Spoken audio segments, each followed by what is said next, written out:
Hello friends, welcome to best cooking இன் தமிழ். இது வரைக்கும் நம்ம சேனலை சப்ஸ்கிரைப் பண்ணாதவங்க கீழே இருக்க சப்ஸ்கிரைப் பட்டனை சப்ஸ்கிரைப் பண்ணுங்கள், கூடவே இருக்க பெல் பட்டனையும் ப்ரெஸ் பண்ணுங்கள்.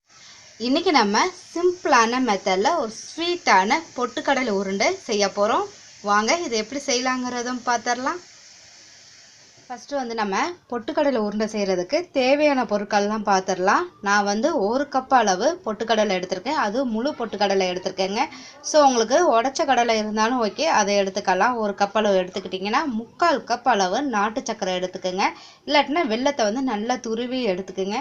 ஸோ வந்து சர்க்கரை ஒயிட் சுகருக்கு பதிலாக நாட்டு சர்க்கரை வெல்லம் போடுறது ரொம்ப டேஸ்ட்டாக இருக்கும்.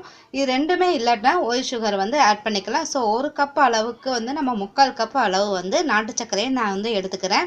அதே மாதிரி நெய் வந்து ஒரு 5லேருந்து 6 ஸ்பூன் அளவுக்கு நெய் எடுத்துக்கோங்க. நெய் வந்து கரெக்டான மெஷர்மெண்ட் சொல்ல முடியாது, ஏன்னா நம்ம வந்து மாவு பிணையும் போது நெய் வந்து ஆட் பண்ணுவோம். ஸோ நமக்கு எந்த அளவுக்கு தேவைப்படுதோ அந்த அளவுக்கு நம்ம வந்து நெய்யை வந்து ஆட் பண்ணிக்கிட்டே இருக்கணும். ஸோ கொஞ்சம் கூடுதலாகவே எடுத்து வச்சுக்கோங்க. அப்புறம் ஏலக்காய் வந்து ஒரு 3 ஏலக்காய் வந்து நான் எடுத்து வச்சுருக்கிறேன். அடுப்பு ஆன் பண்ணி இப்போ நம்ம ஒரு ஃப்ரை பேன் வச்சுருக்கோம். இதில் வந்து நான் 1 கப் பொட்டுக்கல்லையும் இதில் கொட்டிக்கிறேங்க. பொட்டுக்கல்லை வந்து நமக்கு எப்போவுமே நார்மலாக நம்ம கடையில் வாங்கும்போது நல்ல மொறுமொறுப்பு தன்மையாக இருக்கும். ஸோ ஒரு சமயம் வந்து பதத்தை மாதிரி இருந்தாலும் சரி, உங்களுக்கு வந்து நம்ம அந்த கடலை அந்த உருண்டை பிடிக்கிறதுக்கு நல்லா வந்து இந்த மொறுமொறுன்னு இருந்தால் தான் நமக்கு மிக்ஸியில் அரைக்கும் போது நல்லா கிரைண்ட் ஆகும். ஸோ வந்து நீங்கள் வந்து கொஞ்சம் கடலை வந்து நல்லா வந்து பொன்னிறமாக வந்து வறுத்துக்கோங்க.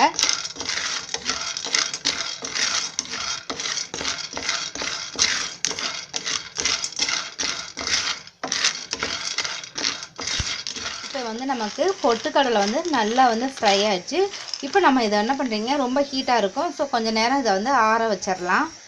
பாருங்க, பொட்டுக்கடலை வந்து எனக்கு இப்போ நல்லா ஆறிடுச்சு. இதை வந்து நான் வந்து ஒரு பவுலில் வந்து கொட்டி வச்சுருக்கேன். இதை என்ன பண்ணுறீங்க, ஒரு பெரிய மிக்ஸி ஜார் எடுத்துக்கோங்க, அதில் கொட்டிக்கலாம். இப்போ இதோடு நம்ம ஏலக்காயும் ஆட் பண்ணிக்கலாம். இப்போ இதை வந்து நல்ல நைஸாக வந்து பவுடராக வந்து நுணுக்கிக்குங்க. பாருங்கள், பொட்டுக்கடலையை நல்லா நம்ம பவுடராக அரைச்சி எடுத்துக்கிட்டோம். அடுத்து வந்து நம்ம நாட்டு சர்க்கரையை இதிலேயே ஆட் பண்ணிக்கோங்க.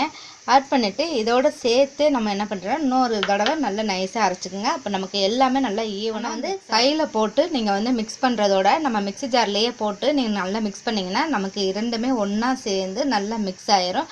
ஸோ நமக்கு வந்து மிக்ஸி ஜாரில் மிக்ஸ் பண்ணுறது தான் கரெக்டாக இருக்கும். கையில் கூட நம்ம ஒரு இடத்துல வந்து இனிப்பாக இருக்கும், ஒரு இடத்துல வந்து இனிப்பு கம்மியாக இருக்கும். ஸோ நம்ம வந்து மிக்ஸியில் போட்டு நம்ம வந்து அடிக்கும் போது எல்லாமே ஈவனாக ஈக்குவலாக நமக்கு என்ன ஆயிரும்னா மிக்ஸ் ஆயிரும். பாருங்கள், இப்போ நம்ம நாட்டு சர்க்கரையும் போட்டு நல்லா வந்து பவுடராக அரைச்சிக்கிட்டோம். இதில் வந்து நான் என்ன பண்ண போகிறேன்னா ஒரு பிஞ்ச் அளவு சால்ட் ஆட் பண்ண போகிறேங்க. ஏன்னா ஃபஸ்ட்டு நான் சால்ட் ஆட் பண்ண மறந்துட்டேன். ஸோ ஒரு பிஞ்ச் அளவு மட்டும் ஆட் பண்ணிவிட்டு திருப்பியும் ஒரே ஒரு தடவை மட்டும் நைஸாக வந்து அடிச்சுக்குங்க. பாருங்கள், இப்போ நம்ம சால்ட்டு போட்டு ஒரு சுற்றியாச்சு. இப்போ இது என்ன பண்ணுறீங்கன்னா ஒரு அகலமான ஒரு பிளேட்டில் வந்து கொட்டிடுங்க. பாருங்கள், நம்ம கொட்டின பிறகு என்ன பண்ணுறீங்க, லைட்டாக பரப்பி விட்டுருங்க. நம்ம வந்து நெய் வந்து எடுத்து வச்சுருக்கோம். நெய் வந்து எப்படி வந்துன்னா, நெய் வந்து நல்லா சூடாக இருக்கணும். ஸோ ஏன்னா நம்ம மாவில் போட்டு பிணையும் போது அப்போ தான் நல்லா கெட்டியாகி வரும். அதனால் நம்ம வந்து தண்ணி இன்னும் எதுவுமே ஆட் பண்ண போகிறது கிடையாது, நெய் தான். ஸோ நெய்யை வந்து என்ன பண்ணுறீங்க, ஃபுல்லாக ஆட் பண்ணாமல் ஒரு பக்கமாக ஃபஸ்ட்டு வந்து நெய்யை வந்து ஆட் பண்ணிக்கோங்க. கொஞ்சம் லைட்டாக இது பண்ணிக்கோங்க. லைட்டாக சூடாக தான் இருக்கும். ஏன்னா நம்ம ஃபுல்லாக வந்து பெரட்டிட்டு பண்ணோம்னா நமக்கு வந்து என்ன ஆகும்னா டக்குன்னு வந்து ஆறி போயிடும். டக்குன்னு நமக்கு உருண்டை பிடிக்க வராது. ஸோ வந்து கொஞ்சம் கொஞ்சமாக நம்ம வந்து என்ன பண்ணுறீங்க, ஒன் சைடாக வந்து நெய்யை வந்து ஊற்றி நல்லா வந்து பிணைஞ்சிக்குங்க. இப்போ வந்து தீபாவளிலாம் வருது. நிறைய பேர் என்ன பண்ணுவாங்க, வீட்டில் கண்டிப்பாக இந்த முறுக்கு, அதிரசம், அதோட இந்த மாவு உருண்டையும் வச்சுருப்பாங்க. ஸோ வந்து மாவு உருண்டை வந்து எப்படி வேணால் வச்சுக்கலாம். மாவு இந்த மாதிரி பொட்டுக்கல்லையும் செய்யலாம், ரெண்டாவது வந்து பாசிப்பருப்புலேயும் செய்யலாம். ஸோ வந்து இந்த மாதிரி செய்யலாம். இப்போ பாருங்கள், நமக்கு வந்து இந்த மாதிரி பிடிச்சோம்னா அந்த பிடிப்பை வரணும். இப்போ இது மாதிரி பண்ணால் உதிர்த்துருது பார்த்திங்களா, இன்னும் கொஞ்சம் நமக்கு கெட்டியாக இருக்கணும். ஸோ அதுக்காக நான் வந்து இன்னும் கொஞ்சம் நெய் வந்து இதில் ஆட் பண்ணிக்கிறேன். ஸோ நெய் வந்து கொஞ்சம் கூடுதலாகவே நம்ம என்ன பண்ணுறோம், உருக்கி வச்சுக்கிறது நல்லது.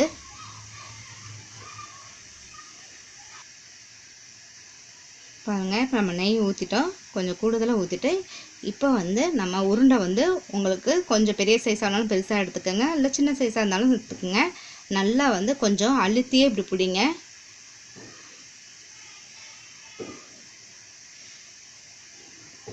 பாருங்கள், இந்த மாதிரி எடுத்துக்கிட்டோம்னா நமக்கு நீங்கள் இதை வந்து 2-3 நாள் வச்சுருந்தா கூட கெட்டே போகாதுங்க, ரொம்ப நல்லா இருக்கும்.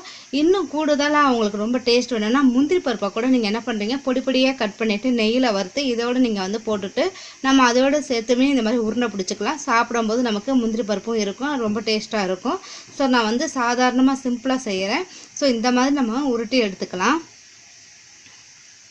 ஸோ ஃபஸ்ட்டு நம்ம நெய் எந்த அளவுக்கு ஆட் பண்ணிக்கிறோமோ அந்த அளவுக்கு ஃபஸ்ட்டு எடுத்துக்கோங்க. அதுக்கப்புறமா இந்த மாவுலலாம் நெய்யை வந்து ஆட் பண்ணி நம்ம வந்து பிடிச்சிக்கலாம். ஏன்னா ரொம்ப ஆறிடுச்சுன்னா நமக்கு என்ன ஆகும்னா பிடிக்க வராது. ஸோ அதனால் நம்ம வந்து கொஞ்சம் கொஞ்சமாக நெய்யை ஆட் பண்ணிவிட்டு இந்த மாதிரி உருண்டை பிடிச்சிக்கலாங்க. பாருங்க, இப்போ நமக்கு ஒரு டேஸ்டான பொட்டுக்கடலை உருண்டை ரெடி ஆயிடுச்சுங்க. இது வந்து என்ன ஆகும்னா நமக்கு இது உருண்டை பிடிச்சி வச்சுட்டு கொஞ்சம் நேரம் ஆக ஆக நல்லா கெட்டியாயிரும். ஸோ வாயில் போட்ட உடனே அப்படியே உங்களுக்கு கரைஞ்சிருங்க. ஏன்னா நம்ம நெய்யெல்லாம் ஆட் பண்ணியிருக்கனால ரொம்பவும் நல்லாயிருக்கும். ஸோ நெய் இல்லாட்டினா அது பிரச்சனை இல்லை, நம்ம வந்து வெது வெதுப்பான தண்ணீரை கூட நம்ம என்ன பண்ணிக்கலாம், ஆட் பண்ணி பிடிச்சிக்கலாம். ஸோ டேஸ்ட்டு வந்து நமக்கு நெய் சாப்பிட்றதுக்கும் நம்ம வந்து தண்ணி ஆட் பண்ணுறதுக்கும் டிஃப்ரெண்ட் இருக்கும். ஸோ நெய் ஆட் பண்ணுனா இன்னும் டேஸ்ட்டாக இருக்கும், அதுவே தண்ணி ஆட் பண்ணால் டேஸ்ட்டு கொஞ்சம் கம்மியாக இருக்கும். ஸோ ஆனால் எல்லாமே நமக்கு என்ன பண்ணுறோம், சுவையாக தான் இருக்கும். கண்டிப்பாக நீங்கள் ட்ரை பண்ணி பாருங்கள். இது உங்களுக்கு ரொம்ப பிடிச்சிருந்துச்சுன்னா லைக் பண்ணுங்கள், ஷேர் பண்ணுங்கள், மறக்காமல் சப்ஸ்கிரைப் பண்ணுங்கள். Thank you viewers.